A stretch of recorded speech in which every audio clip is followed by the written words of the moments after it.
Last lecture में हमने angiosperm के डिटेल का इंट्रोडक्टरी पार्ट कंप्लीट कर लिया था। अब हम आते हैं उसके रिप्रोडक्टिव पार्ट की तरफ।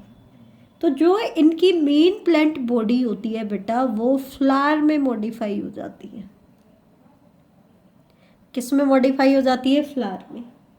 और कोई भी फ्लावर जो होता है ना, उसको हम दो पार्ट्स में डिवाइड करते हैं। कौन कौन से दो पार्ट में? एक तो होता है इसका part stock of the flower, जिसको हम क्या कहते हैं? Stock of the flower. और दूसरा पार्ट है floral appendages. Floral appendages. Appendages मतलब जो आउटग्रोथ है इनकी। एक तो पार्ट है स्टॉक ऑफ द फ्लावर और दूसरा पार्ट है फ्लोरल अपेंडेजेस। जैसे अगर आपने ऑब्जर्व किया हो तो कोई भी फ्लावर जो होता है उसमें ये एक स्टॉक रीजन होता है जिसका टिप पार्ट सोलन होता है, और इसी सोलन पार्ट के ऊपर आपकी फ्लोरल अपेंडेजेस अटैच होती हैं, जिनको हम कहते हैं sepal, petal, stamen and carpel. मैं आपको बना के दिखा देती हूँ, ध्यान से देखना। सबसे आउटर मोस्ट सर्कल में होती है आपकी सेपल, फिर जो कलर्ड होती है उनको हम कहते हैं पेटल। ये है सेपल, ये है पेटल, फिर उससे इनर होता है स्टेमन, और सबसे सेंट्रल सर्कल बनाता है ये है कार्पल।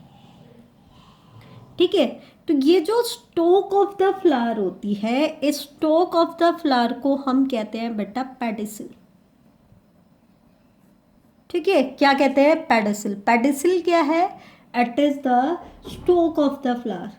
और ये इस पेडिसिल का ये जो टॉप सोलन पार्ट होता है, इसको हम कहते हैं थैलेमस, टोरस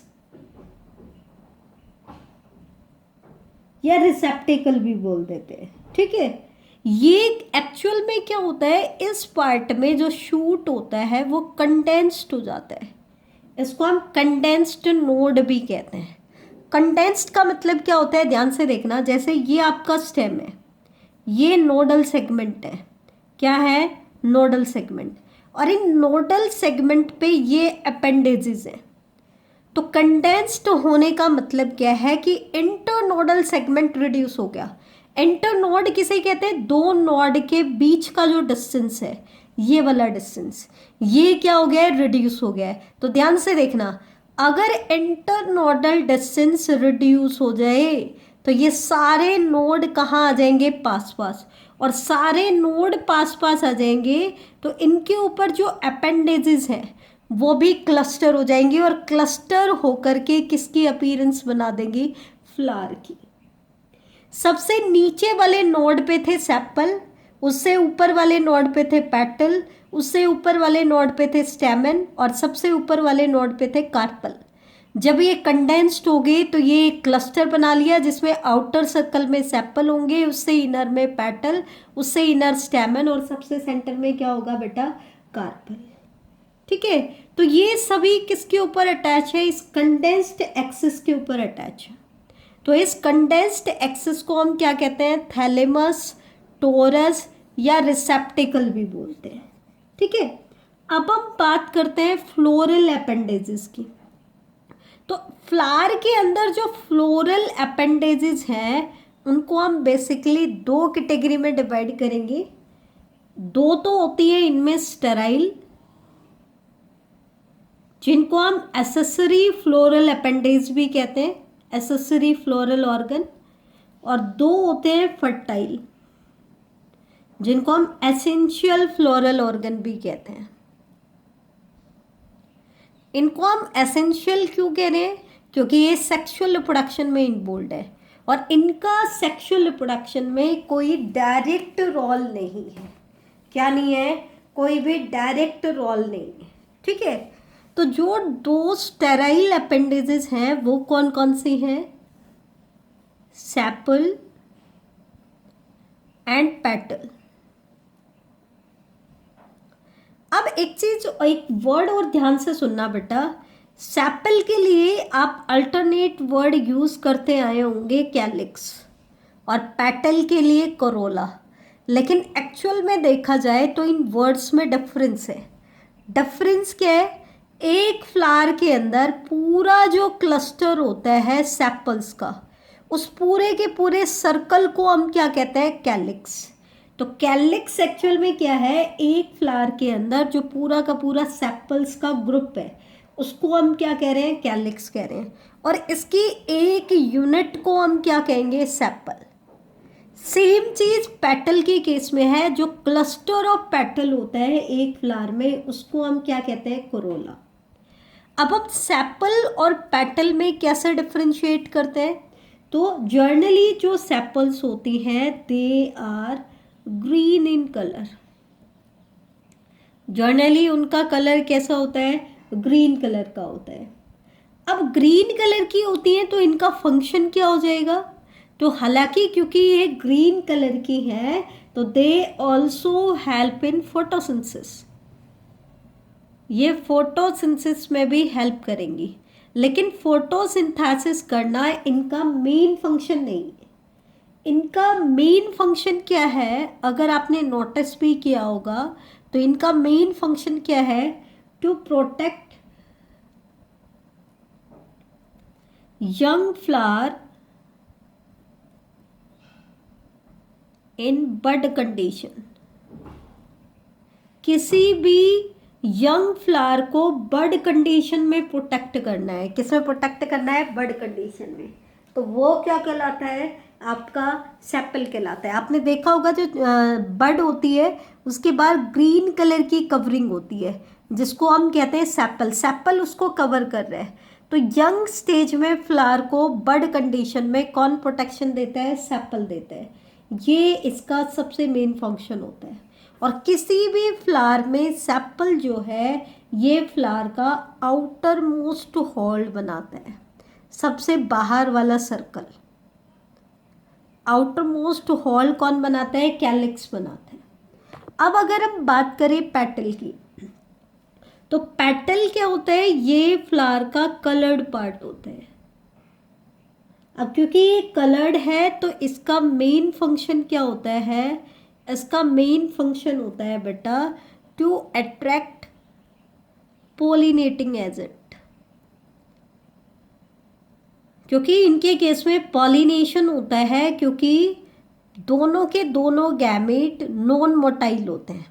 तो पॉलिनेशन कराने के लिए कोई एक्सटर्नल एजेंट चाहिएगा, मे बी बायोटिक या मे बी एबायोटिक। लेकिन अगर एक्सटर्नल एजेंट बायोटिक है तो प्लांट चाहेगा कि वो लिविंग बीइंग बार बार फ्लावर को विजिट करे, और अगर वो चाहता है कि बार बार फ्लावर को विजिट करे तो उसको अट्रैक्ट करना पड़ेगा। तो अट्रैक्शन का काम कौन करेगा? ये आपकी पेटल्स करेंगी। ये पॉलिनेटर को अट्रैक्ट करती हैं। ठीक है, तो ये तो था स्टेराइल पार्ट के बारे में। अब हम एक बार देख लेते हैं फ्लावर के फर्टाइल पार्ट कौन कौन से हैं। तो सबसे पहले फर्टाइल पार्ट जो है हमारे पास वो दो हैं। कौन कौन से? एक तो है स्टैमेन और दूसरा है कार्पल। जैसे हमने सेपल और पेटल में कहा था, एक फ्लावर के अंदर जितने भी स्टैमेन है उन सब के क्लस्टर को हम क्या कहते हैं? एंड्रोशियम कहते हैं। इसी तरीके से एक कार्पल के जितने भी हैं उनके पूरे क्लस्टर को फ्लावर में क्या कहेंगे? गाइनोशियम कहेंगे। एक फ्लावर के अंदर जितना भी फीमेल रिप्रोडक्टिव ऑर्गन है उसको हम कहेंगे आपका गाइनोशियम, और मेल रिप्रोडक्टिव ऑर्गन को कहेंगे एंड्रोशियम। ठीक है, तो ये चीज ध्यान रखना। स्टैमेन एक्चुअल में क्या है? ये मॉडिफाइड शूट ही है। तो ये स्पेशलाइज शूट है जिसके ऊपर मेल रिप्रोडक्टिव स्ट्रक्चर बनेंगी और इसके ऊपर फीमेल रिप्रोडक्टिव स्ट्रक्चर। तो ऐसे मॉडिफाइड लीव्स को हम क्या कह सकते हैं? माइक्रोस्पोरोफिल। तो इनके केस में स्टैमेन को अदर नेम अगर हमें देना हो तो हम क्या नेम देंगे? माइक्रोस्पोरोफिल। और अगर गाइनोशियम को देना हो तो हम क्या देंगे? मेगास्पोरोफिल। इनके स्ट्रक्चर को लेकर के अगर हम बात करें तो एक स्टैमेन जो होता है वो दो चीज़ों से मिलकर के बनता है। कैसे? स्ट्रक्चर अगर हम देखें स्टैमेन की तो इस तरीके की स्ट्रक्चर होती है। ये जो लॉन्ग स्टॉक होती है, इस स्टॉक को हम कहते हैं फिलामेंट। क्या कहते हैं बेटा? फिलामेंट।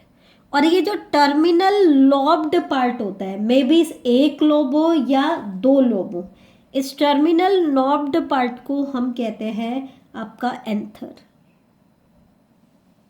ठीक है, तो फिलामेंट तो क्या है? It is long thread like structure. ये एक लंबी थ्रेड लाइक स्ट्रक्चर है। और एंथर क्या है? एंथर है इसका फर्टाइल पार्ट। कैसा पार्ट?